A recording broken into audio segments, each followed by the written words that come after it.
हाँ, तो जो हम लोग कह रहे थे, देखो हमें पहले 4 चीज़ें समझना जरूरी है। ये जो चैप्टर है रासायनिक अभिक्रिया और समीकरण, कहाँ गया मेरा किताब? दो एक कोई भी किताब।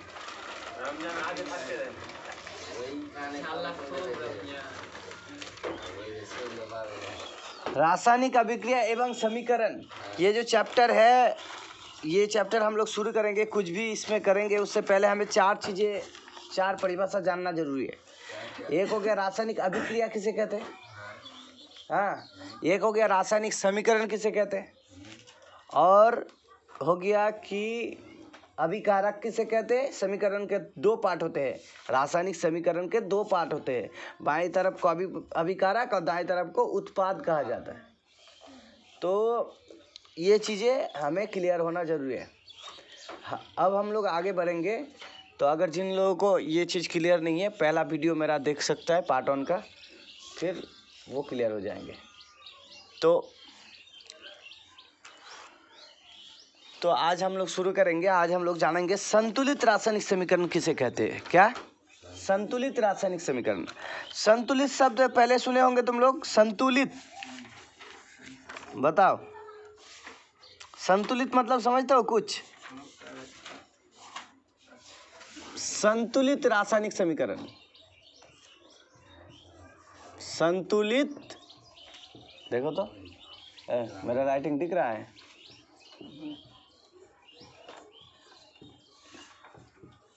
संतुलित रासायनिक समीकरण,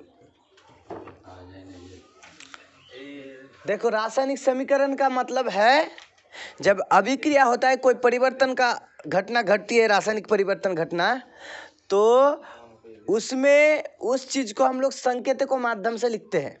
कि संकेतों के माध्यम से लिखते हैं, जैसे Mg + O2 = MgO। ये क्या है? ये एक संकेत है। ये हमें दर्शा रहा है कि हाँ इस तरह से ये पदार्थ एक है, ये दूसरा पदार्थ है, दोनों पदार्थ मिलके एक तीसरा नए पदार्थ निर्माण करती है। तो ये एक संकेत है, ये एक समीकरण है। क्या है? समीकरण क्यों है? अच्छा, समीकरण का मतलब है कि जो दोनों तरफ कुछ हो, कुछ चीजें हो, दोनों तरफ कुछ एलिमेंट्स हो और बीच में एक इक्वल टू हो। यहाँ जो तीर है वो इक्वल टू का काम दर्शा रहा है। जो इक्वल टू हम लोग एक्चुअली होता है, लेकिन हम लोग यहाँ इक्वल टू क्यों नहीं देते हैं? इक्वल टू का मतलब है बराबर, और तीर का मतलब है कि इस चीज, ये दोनों चीज बनकर ये बना, माने परिवर्तन हो रहा है, इसलिए हमने तीर का इस्तेमाल हम करते हैं, लेकिन चीज वही है। इक्वेशन जो होता है, जो मैथमेटिक्स में हम लोग देखते हैं कि अभी ऐसे लिखते हैं ना, ऐसे कभी लिखते हैं, तो हम लोग कहते हैं ना उसको समीकरण। तो उसी तरह ये भी एक समीकरण है, इक्वेशन। तो जिस तरह से मैथमेटिक्स में ये एक समीकरण है, उसी तरह से ये भी एक समीकरण है। लेकिन मैथमेटिक्स में क्या है? ये इक्वल टू है, कोई इससे ये नहीं बना, मतलब। और केमिस्ट्री में क्या होता है? इसके साथ इसको मिलाने से ये बनता है। केमिस्ट्री, पूरा केमिस्ट्री इसी पर बेस्ड है कि किसके साथ क्या मिलाने से क्या बनता है नया चीज, बस यही है। किसको गर्म करने से नया पदार्थ बनता है, यही केमिस्ट्री है। माने पदार्थों के बारे में चर्चा, उनकी अवस्था के बारे में चर्चा, उनका पदार्थों के रंग रूप को परिवर्तन कैसे कर सकते हैं, इसकी चर्चा ही केमिस्ट्री है। केमिस्ट्री को पदार्थ विज्ञान भी कहा जाता है, मैंने बताया था। केमिस्ट्री को क्या कहा जाता है? पदार्थ विज्ञान भी कहा जाता है। तो इसलिए केमिस्ट्री का सारा चर्चा इस आधार पर ही होगा कि कोई पदार्थ को किस तरह से एक नए पदार्थ में परिवर्तन कर सकते हैं, फिर उसका इस्तेमाल कहाँ कहाँ कर सकते हैं दैनिक जीवन में, यही सब चर्चा केमिस्ट्री में आता है। तो जो आज हम लोग सीखेंगे वह संतुलित रासायनिक समीकरण। तो जब हम कोई तत्व को इस तरह संकेतों के माध्यम से लिखते हैं तो उसे रासायनिक समीकरण कहते हैं। लेकिन संतुलित रासायनिक समीकरण किसे कहते हैं ये जानेंगे। संतुलन मतलब माने पूरी तरह से दोनों तरफ से समान स्थिति में हो। जैसे तराजू होता है ना, तराजू में अगर एक तरफ में 1 किलो का वाट मैंने चढ़ाया तराजू में एक तरफ, और दूसरी तरफ अगर चीजें मैं 900 ग्राम का दूंगा, तो तराजी संतुलन होगा क्या? नहीं होगा। उस तरफ भी मुझे उतना ही जितना मैंने बाट चढ़ाया उतना ही मात्रा में कोई वस्तु मुझे देना होगा, तब जाके दोनों तराजू को जब तुम इस तरह से उठाओगे ऊपर तो दोनों एकदम संतुलन हो जाएगा। इस तरह से ना इधर होगा ना इधर होगा, एकदम संतुलन। तो संतुलन माने समझ रहे हो, संतुलन माने एक समान अवस्था में रहना, ठीक है। संतुलन माने जिसका तुलना समान हो। देखो संतुलन शब्द का अर्थ देखो, सम प्लस तुलन, सम प्लस तुलन, संतुलन। तो सम प्लस तुलन, तुलन माने तुलना, जिसके जो दो तुलना में समान हो। दो वस्तु की बात, दो अलग अलग वस्तु की अगर बात करें हम लोग, और दोनों अगर तुलना में समान हो, मात्रा में समान हो, तब हम लोग कहेंगे कि ये संतुलित अवस्था में। कौन सा अवस्था में? संतुलित। समझ रहे हो, संतुलित अवस्था। अब समीकरण संतुलित अवस्था की होने की बात हो रही है, यानी कि समीकरण में दो तरफ होता है, एक होता है अभिकारक, एक होता है उत्पाद। ध्यान से, अब अभिकारक उत्पाद नहीं जानोगे तो नहीं समझ में आएगा, इसलिए मैंने बताया कि वो पहले वीडियो देख लो और समझ लो उस चीज को। तो अभिकारक बाईं तरफ, दाएं तरफ उत्पाद। तो अभिकारकों में जो द्रव्यमान होता है, द्रव्यमान माने वजन, माने कितना इसका भार है, कितना इसका वजन है, इसका जितना इसमें पदार्थ है बनकर जो तैयार होगा उसका भार भी उतना ही होगा, उसका द्रव्यमान भी उतना ही होगा। द्रव्यमान समझते हो ना, द्रव्यमान माने वजन, द्रव्यमान माने वजन। आमतौर पर वजन कहते हैं, लेकिन विज्ञान की भाषा में उसको द्रव्यमान कहते हैं। हालांकि द्रव्यमान और भार में अंतर है, वो हम लोग आगे डिस्कस करेंगे, उस पर उतना दे जाएंगे। तो वजन समझ लो कि ये जो तीर के बाईं तरफ, यानी कि जो अभिकारक है, अभिकारक एक से अधिक हो सकता है, एक भी हो सकता है, अभिकारक एक भी हो सकता है, कोई बात नहीं। ये एक दो की बात नहीं है, बात है द्रव्यमान की। बात क्या है? द्रव्यमान की। तो अभिकारक के कुल द्रव्यमान और उत्पाद के कुल द्रव्यमान दोनों अगर आपस में बराबर है तो समीकरण संतुलित है, संतुलित है। अगर दोनों आपस में बराबर नहीं है तो समीकरण जो है वो संतुलित नहीं है। समझ में आ रहा है? तो समीकरण संतुलित होना तभी संभव है जब दोनों का द्रव्यमान, दोनों उत्पाद अभिकारक का द्रव्यमान समान हो। और इस चीज के लिए हम लोग कैसे जानेंगे? ये बोलो, ये जो मैंने समीकरण लिखा, क्या ये संतुलित समीकरण है? कौन बताएगा मुझे? देखो मैं बताता हूँ, बताओ। देखो एक mg माने mg का एक द्रव्यमान संख्या होता है ना, प्रत्येक तत्वों का द्रव्यमान संख्या होता है। इसलिए मैंने पहले कह दिया कि केमिस्ट्री सीखने के लिए पहले कम से कम 30 तत्वों का परमाणु संख्या और द्रव्यमान संख्या याद करके आओ। अगर बिना ABCD सीखोगे तो क्या तुम रीडिंग पढ़ पाओगे? ठीक उसी तरह केमिस्ट्री का ABCD होता है, उसका तत्वों का परमाणु संख्या, द्रव्यमान संख्या याद करना। तो जो मैग्नीशियम का द्रव्यमान संख्या होता है कितना होता है? मैग्नीशियम का 24 होता है। 24 नहीं होता है। मैग्नीशियम 24 होता है, तो ठीक है। तो ऑक्सीजन का कितना होता है? 16 होता है। तो अब बताओ, यहाँ mg 1 है, यहाँ भी mg 1 है, तो दोनों का द्रव्यमान समान है कि नहीं? यहाँ ऑक्सीजन कितना है? 2 ठो ऑक्सीजन है यहाँ पर, गिनो। यहाँ 2 है, यहाँ कितना है? 1 है। तो क्या ऑक्सीजन का द्रव्यमान समान हुआ? तो इसका मतलब दोनों का द्रव्यमान समान होगा क्या? नहीं होगा। बस तुमको द्रव्यमान संख्या अगर जानते हो तो उसके हिसाब भी कर सकते हो, लेकिन अगर द्रव्यमान संख्या फिलहाल नहीं जानते हो, द्रव्यमान संख्या याद नहीं है, फिर भी तुम देख के बता सकते हो कि संतुलन है कि नहीं। कैसे? कि देखो यहाँ mg 1 है, यहाँ mg 1 है, ये mg तो संतुलित है, लेकिन ऑक्सीजन यहाँ 2 है, यहाँ 1 है, तो कैसे संतुलन होगा? तब इसको संतुलन कैसे करेंगे? जब ये समीकरण संतुलित नहीं है तो इसको कहते हैं कंकाल समीकरण। देखो तुम्हारे किताब में होंगे, जो समीकरण संतुलित नहीं होता है उसे कहा जाता है कंकाल समीकरण। अब कंकाल शब्द से कैसा, कितना गलत लग रहा है हमें सुनने में, तो ये कंकाल समीकरण है क्योंकि ये संतुलित नहीं है। तो अब इसको संतुलित करने का विधि हमें जानना है, बस यही। तो संतुलित करने की जो विधि हम लोग आज चर्चा करें, उस विधि को कहते हैं heat and trial Vidhi. Heat and trial, heat माने क्या? मारो, और ट्रायल माने बराबर करो। तो मार कर बराबर करो इसको। मार कर माने जहाँ, अच्छा हम लोग तराजू को बराबर कैसे करते हैं? जहाँ कम है वह वस्तु दे देते हैं, बस उसी तरह से करना है। मारो मतलब कोई मारना नहीं है, तो इधर डाल दो, तो एम जी, यहाँ एम जी तो ठीक है, किसको सही करना है? ओ को। एक चीज जान लो, एक चीज, कभी भी ये जो 2 है, अगर 2 को हम मिटा दे तो सही हो जाएगा, होगा कि नहीं? लेकिन कभी ये नहीं कर सकते, क्योंकि O2 जो है वो ऑक्सीजन का सूत्र है। किसी की सूत्र को हम कभी परिवर्तन नहीं कर सकते। संतुलन करने के चक्कर में सूत्र परिवर्तन नहीं कर सकते। इसलिए सारे यौगिक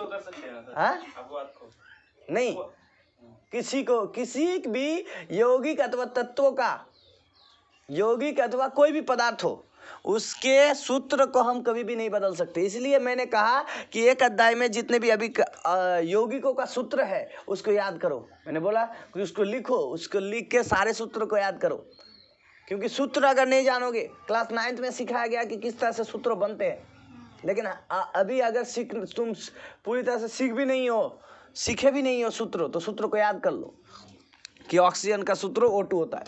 अब इसको तो हम चेंज नहीं कर सकते, तो क्या करेंगे? तो इसी को हम इसी में कुछ देखते हैं। तो एक काम ऐसा भी कर सकते हैं, यहाँ 2 दे सकते, तब भी तो बराबर हो जाएगा, होगा कि नहीं? देखो रे, समझ रहे हो? एक तो ये यहाँ इसको तो हम हटा नहीं सकते क्योंकि ये सूत्र है, तो यहाँ 2 दे के हम बराबर कर सकते, लेकिन ये भी नहीं कर सकता। क्यों? पूछो क्यों? क्योंकि यहाँ जब 2 देंगे तो MgO, ये जो MgO है ये भी तो सूत्र है एक यौगिक का। एल्यूमिनियम ऑक्साइड में Al2O3 होता है, तो Al2O3 होगा। क्यों 2 होता है, क्यों 3 होता है, उसका भी कारण है, लेकिन वो विशद चर्चा है जो क्लास 9th में किया जा चुका है। अगर नहीं जानते तो अभी फिलहाल के लिए याद कर लो, ठीक है? एल्यूमिनियम ऑक्साइड का सूत्र Al2O3 है, जिस तरह से पोटेशियम ऑक्साइड का सूत्र K2O है, उसी तरह से मैग्नीशियम ऑक्साइड का सूत्र MgO ही है, कोई दूसरा नहीं है कि हम 2 दे देंगे कि 3 दे देंगे, ऐसा नहीं कर सकते। तो फिर देखो, तो इसका मतलब इसका सूत्र को हम चेंज कर सकते हैं क्या? नहीं, माने इधर कुछ नहीं लगा सकता तुम, तो हाथ बंधा हुआ है, वो नहीं कर सकता। अब दूसरा उपाय लगाओ, कोई और उपाय है? बताओ। 2MgO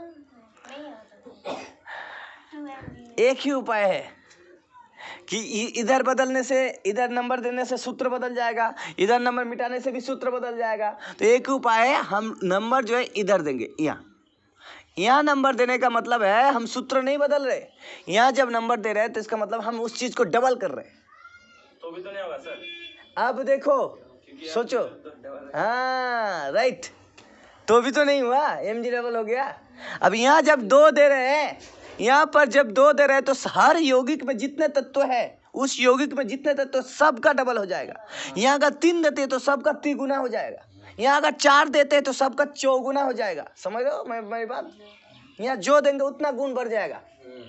तो यहाँ मैंने 2 दिया तो Mg भी डबल हो गया, वो डबल हो गया। तो अब तो वो तो मिला, पहले देखो वो मिला कि नहीं, वो इसके साथ मिला, वो यहाँ भी डबल है, यहाँ भी डबल, लेकिन Mg नहीं मिला, Mg बढ़ गया। तो क्या करोगे? अब तुम मानो कि ऐसा चीज तुम माप रहे हो तराजू में कि इधर तो तुमने 1 kg बिठाया, उधर तुम मतलब मछली बेच रहे हो तुम, तो मछली एक बड़ा सा मछली को किसी को लेना है तो उसको बिठा दिया तुम, एक तरफ दूसरे तरफ मछली दे दिया। अब मछली 1 kg से ज्यादा हो गया, तब तुम क्या करोगे? इधर फिर के क्या करोगे? छोटे बांट दोगे कि नहीं दोगे? छोटे बांट दो के बराबर करोगे। मछली को तो नहीं काट सकता तुम, नहीं काट कर कोई नहीं लेगा, पूरी मछली लेगा तो क्या करोगे तुम? हाँ, तो उसी तरह से जब हम इसको डबल किए ना तो ये बढ़ गया, कौन बढ़ गया? Mg बढ़ गया। तो Mg बढ़ गया तो इधर भी Mg को बढ़ा देता है। बट सर आप क्या बोले कि इधर नहीं बढ़ाया? नहीं, हम क्या बोले कि हम बोले कि ये इस तरह से बॉक्स बना लो ना, इधर तुम कुछ नहीं कर सकता, क्योंकि इधर करोगे तो सूत्र बदल जाएगा। इधर तो कर सकते हो ना, समझ लो? इधर करेंगे, इधर 2 देने का मतलब है सूत्र नहीं बदला, इधर 2 देने का मतलब है कि इसका डबल हो गया। तो अब देखो ये बराबर है। Mg कितना है? 2 ठो है। O कितना है? 2 ठो है। यहाँ Mg कितना है? 2 है। O कितना है? 2 ठो है। तो संतुलित, अब ये समीकरण हो गया संतुलित समीकरण, संतुलित रासायनिक समीकरण। समझ में आया किस तरह से संतुलित करते हैं? तो एक और हम लोग उदाहरण लेंगे, हम देखेंगे तुम लोग कैसे संतुलित कर पाते हो इसको। ठीक है, मैं एक देता हूँ, इसको संतुलित करके दिखाओ तुम लोग। तो इस तरह से संतुलित करते हैं। हाँ, अभी हम लोग परिभाषा लिखेंगे पहले संतुलित समीकरण का, उसके बाद हम लोग दूसरा उदाहरण देखेंगे। ठीक है, वैसी रासायनिक समीकरण, वैसी रासायनिक समीकरण जिसमें अभिकारकों का कुल द्रव्यमान उत्पादों के कुल द्रव्यमान के बराबर हो,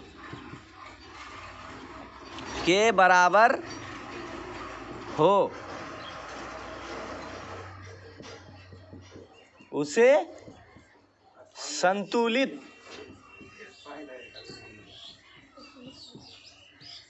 तुम देखते रहोगे और जो नहीं दिखेगा वो पता होगा। ठीक है, सर आप बोलिए ना। संतुलित रासायनिक समीकरण।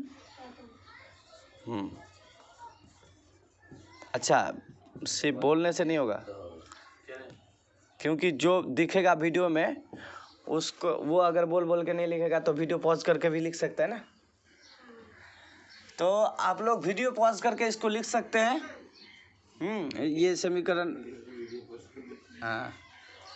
तो वैसी रासायनिक समीकरण जिसमें अभिकारकों का कुल द्रव्यमान उत्पादों के कुल द्रव्यमान के बराबर हो, उसे संतुलित रासायनिक समीकरण कहते हैं।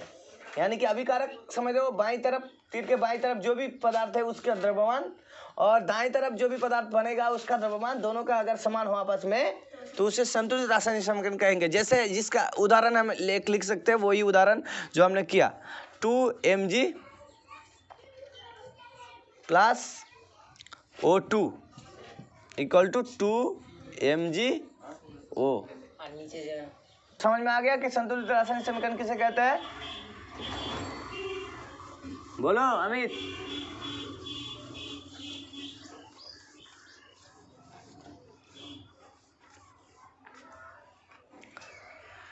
तो संतुलित रासायनिक समीकरण का एक और उदाहरण लेंगे और इसको तुम लोग कैसे बराबर कर सकते हो ये मैं देखूंगा। मैं एक कंकाल समीकरण दे रहा हूँ, उसको संतुलित करके दिखाना है। ये मैंने कंकाल समीकरण दिया, लोहा प्लस जल, लोहा ऑक्साइड प्लस हाइड्रोजन। तो इसको संतुलित करके दिखाओ, प्रयत्न करो कि कहाँ कौन सा गड़बड़ है, देखो समझो। इस तरह से बॉक्स बना लो कि हाँ, बॉक्स के अंदर हम कुछ नहीं कर सकते, बॉक्स के बाईं तरफ करेंगे। बिना बॉक्स बना के भी कर सकते हो। मैंने सब दिमाग में सोच लो कि ये एक बॉक्स है, हाँ, बॉक्स के हम अंदर कुछ नहीं कर सकते, जो भी करना है बाहर करना है। अरे गधा, ये H2O है, अब ये H2O ही रहेगा, यहाँ कुछ भी तुम नहीं लगा सकता। मैं क्या समझा रहा हूँ उतने देर से, यहाँ तुम बदल नहीं सकता। यहाँ तुम ना कुछ हटाओगे, ना मिटाओगे, ना लगाओगे। तुमको लगाना भी मना है। तुम जो भी करना है इधर करो, जो भी तुम्हारे मन में दिमाग नंबर आ रहा है वो नंबर इधर दो, बाईं तरफ बाईं तरफ बाईं तरफ बाईं तरफ, समझा? और बड़े करके देखो अब देखो मैं कैसे समझाता हूँ उसको। जो बना लिया अच्छी बात है, जो जिन्होंने नहीं बनाया वो भी बना सकता है आगे जाके। ऐसा कोई नहीं है कि हम बहुत हार्ड नहीं, इजी है। देखो कैसा है, पहले हमें देखना है कि डिफरेंस क्या क्या है। देखो यहाँ पर H2 है, यहाँ भी H2 है, यानी कि H बराबर है। वो यहाँ पर 4 ठो है, यहाँ पर वो 1 ठो है, और ये भी यहाँ पर 3 ठो है, ये भी यहाँ पर 1 ठो है। तो जो सबसे ज़्यादा बदलाव हो, माने सबसे ज़्यादा जो डिफरेंस हो, उसको पहले सॉल्व किया जाता है। सबसे ज़्यादा डिफरेंस O का है, वो यहाँ पर 1 ठो है, वहाँ 4 ठो है, अंतर सबसे ज़्यादा है। ये भी यहाँ 3 गो है, यहाँ 1 गो है, तो सबसे ज़्यादा अंतर O का है। तो पहले ये ऐसा कोई बात नहीं है कि सबसे ज़्यादा जो आए उसी को करेंगे, लेकिन ऐसा करने से गलती बहुत कम होता है, हैं? इसलिए सबसे ज़्यादा जो डिफरेंस है उसको करो पहले। तो O यहाँ 4 ठो, यहाँ वो 1 ठो है, तो हम यहाँ 4 नहीं लगा सकते। मैं बार बार बता रहा हूँ, यहाँ 4 नहीं लगा सकते। यहाँ 4 लगाएंगे तो सूत्र बदल जाएगा, सूत्र नहीं बदल सकते। तो इसलिए यहाँ नहीं, तुम इसको बॉक्स समझ लो कि इसके बॉक्स के अंदर इसको जैसा है जैसा है तस रहने दो। बॉक्स के बाहर भी इधर तो तुम दे ही नहीं सकते नंबर, कुछ भी नहीं। तुम सोचे कि बॉक्स के बाहर दे देते सर, नहीं इधर नहीं दे सकता। तो तुमको ओ को 4 करना है ना, तो ओ को 4 करना है तो 4 यहाँ दो। अच्छा 4 क्यों दिया? अब किसी ने सोच रहे हैं कि ओ 2 ठो है, ओ 2 ठो नहीं है, ऑक्सीजन तो यहाँ एक ही है, एच के नीचे 2 है, इसका मतलब एच 2 ठो है। तो इसको जो है संतुलित करने के लिए क्या उपाय है, हम लोग बता रहे थे कि यहाँ पर ओ अगर 4 है तो इसको भी हमको यहाँ की ओ को भी 4 करना है, 4 गुनी करना है। अभी यहाँ 4 गुनी करने के लिए हमको 4 देना पड़ेगा, क्योंकि वो तो एक ही है, एक को 4 करेंगे तो 4 देना पड़ेगा। अब मैंने ओ को 4 गुनी किया, जैसे ही मैंने ओ को 4 गुनी किया यहाँ पर, तो एच भी मेरा 4 गुनी हो गया। हालांकि एच को मैंने करने के लिए नहीं गया था, एच को मुझे बढ़ाना नहीं था, एच तो बराबर था पहले से ही। लेकिन मैं किसी भी यौगिक में अगर इधर 4 लगाता हूँ तो सब में जितने भी उसमें तत्व है ना, सबका 4 गुण हो जाएगा। अगर यहाँ H2 है ना, यहाँ अगर मैं 3 लगाता हूँ तो H का भी 3 गुण हो गया, O का भी 3 गुण हो गया। यहाँ अगर 2 लगाता हूँ तो O का भी 2 गुण हो गया, इसका भी 2 गुण हो गया। यहाँ जो भी संख्या मैं लगाऊंगा वो उतना गुना दोनों का ही हो जाएगा, ये चीज़ हमें ध्यान रखना है। लेकिन मैंने करने गया था ओ को 4 गुनी करने के लिए मैंने 4 बिठाया, लेकिन एच भी 4 दूनी 8 हो गया, मैंने 4 गुण हो गया। तो एच यहाँ 8 हो गया, 4 गुनी हो गया। तो जो चीज़ बढ़ गया वो तो यहाँ बढ़ा हुआ नहीं है, तो इसलिए यहाँ भी पहले सॉल्व करो उसको, यही नियम है। जो चीज़ बढ़ जाएगा, एक्स्ट्रा बढ़ गया, ये मैंने करने नहीं गया, मैं ओ को 4 गुना किया तो एच भी 4 गुना हो गया, 4 दूनी 8 हो गया। तो यहाँ भी मैंने 4 लगा दिया तो एच बराबर हुआ, ओ 4 ठो ही है, वो 4 ठो ही है, एच हो गया 8, क्योंकि यहाँ एच के नीचे 2 है, तो 4 दूनी 8, तो एच हो गया 8। और यहाँ भी एच मैंने 8 मुझे करना पड़ा। हाँ, हालांकि मुझे ये करने में नहीं गया था, मैं ओ को तो ठीक करने गया था, लेकिन ओ के साथ मुझे किसी और को भी ठीक करना पड़ा। यही नियम है, एक चीज़ को ठीक करने जाओगे दूसरा चीज़ बढ़ जाएगा, फिर उसको ठीक करो, बस यही नियम है। अब Fe3 है यहाँ पर, Fe3 है तो ये भी 3 लगा दिया मैंने यहाँ, तो ये 3 गुना हो गया। तो अब F के साथ कोई जुड़ा हुआ है क्या? कुछ जुड़ा हुआ नहीं है, अगर रहता तो वो भी 3 गुना हो जाता, लेकिन वो F के साथ कोई जुड़ा हुआ नहीं है, तो इसलिए यही सॉल्व होता है ये चीज़। तो ये हो गया संतुलित समीकरण, सिंपल सा, यही बनाओ।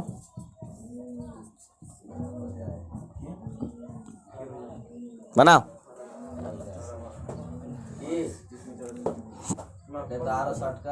अगर कोई पूछे रासायनिक समीकरण को सुनो, रासायनिक समीकरण को संतुलित करना क्यों आवश्यक है, तो सिंपल ऐसे बोलना है कि द्रव्यमान संरक्षण नियम के अनुसार, क्या नियम के अनुसार, हाँ ये याद रखना है, द्रव्यमान, ये चीज़ हम लिख के नहीं देंगे, ये खुद से बनाना है तुम लोगों को कि क्यों आवश्यक है। तो ये चीज़ कोई वर्ड, ये वर्ड याद रखना है कि द्रव्यमान संरक्षण के नियम के अनुसार दुनिया के किसी भी वस्तु को हम लोग ना उत्पन्न कर सकते ना उसका विनाश कर सकते हैं।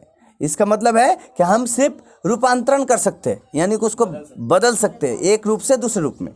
इसी तरह से जब रासायनिक अभिक्रिया में एक अभिकारक उत्पाद बनते हैं तो उसकी द्रव्यमान में कोई बदलाव नहीं होना चाहिए, उसकी द्रव्यमान में कोई बदलाव नहीं होना चाहिए, क्योंकि जितनी मात्रा में अभिकारक थे उतनी मात्रा में उत्पाद होनी चाहिए। हाँ, क्योंकि ये प्रकृति का नियम है, ये भी लिख सकते हो। इसीलिए रासायनिक समीकरण को हम लोग संतुलित करके रखते हैं। समझ में आया कि प्रकृति का नियम है कि कोई भी चीज़ हम बड़ा नष्ट नहीं कर सकते, उत्पन्न भी नहीं, नया चीज़ उत्पन्न नहीं कर सकते। हम लोग क्या कर सकते, खाली रूपांतरण कर सकते हैं, माने एक रूप से दूसरे रूप में उसको बदल सकते हैं।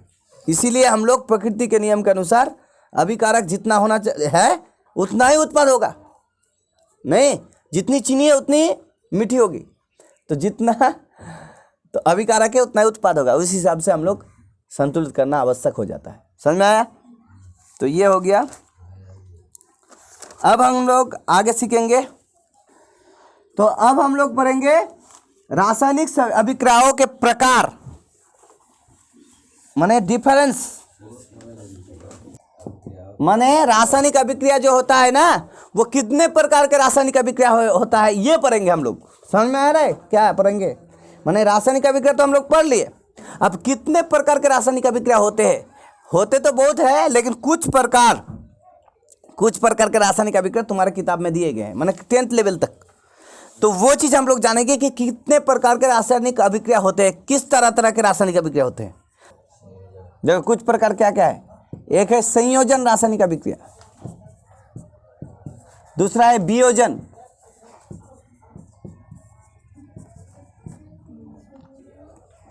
संयोजन रासायनिक अभिक्रिया, वियोजन रासायनिक अभिक्रिया। उसके बाद है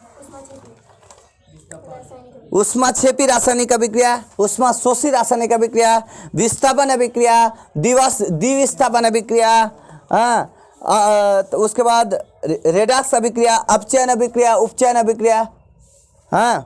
ये सारे अभिक्रिया को हम लोग जानेंगे, बस ये चैप्टर खत्म हो जाएगा। माने कुछ अभिक्रियाओं के प्रकार जान लेंगे ना, चैप्टर खत्म, बस और कुछ नहीं इस चैप्टर में। तो अभिक्रियाओं के प्रकार कुछ कुछ है, जैसे संयोजन अभिक्रिया, वियोजन अभिक्रिया, विस्थापन,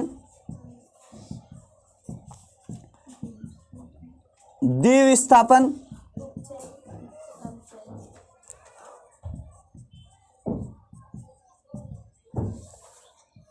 और क्या हो गया, ऊष्माक्षेपी, और हो गया ऊष्माशोषी,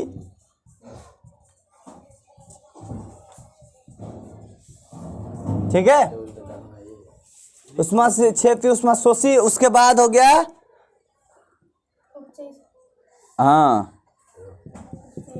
उपचयन, अपचयन, वो दोनों को मिला के रेडॉक्स कहते हैं।